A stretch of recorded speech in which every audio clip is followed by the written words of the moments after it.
વલસાડ જિલ્લાના ઉમરગામ તાલુકાના 9 દિવસીય માતા ગંગા દેવીના પરંપરાગત મેળાનો અંતિમ દિવસ હોય માનવ મહેરામણ ઉમટી પડી। વલસાડ જિલ્લાના ઉમરગામ તાલુકાના 9 દિવસીય માતા ગંગા દેવીના પરંપરાગત મેળાનું આયોજન કરવામાં આવ્યું છે અને મેળાનો અંતિમ દિવસ હોય માનવ મહેરામણ ઉમટી પડ્યું હતું।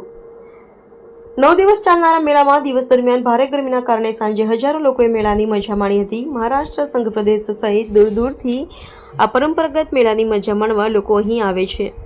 માતા ગંગા દેવીના 100 વર્ષથી વધુ સમયથી ચાલી આવેલા મેળામાં ખોજા સમાજ વર્ષોથી પાણીનું પરબ ચલાવી કોમી એકતાનું ઉદાહરણ પૂરું પાડે છે। આજે મેળાનો છેલ્લો દિવસ હોય ગરમીના કારણે આજની સાંજ વધુ ભીડવાળી હશે। પોલીસના ચુસ્ત બંદોબસ્ત સાથે આ મેળાની આજે પૂર્ણાહુતિ થશે।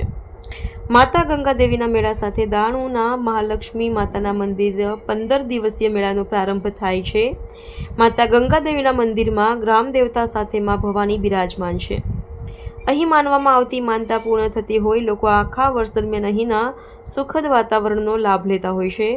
અવનવા રાઇડ્સ અને ઝૂલાઓ આ મેળાને વધુ રંગીન બનાવે છે।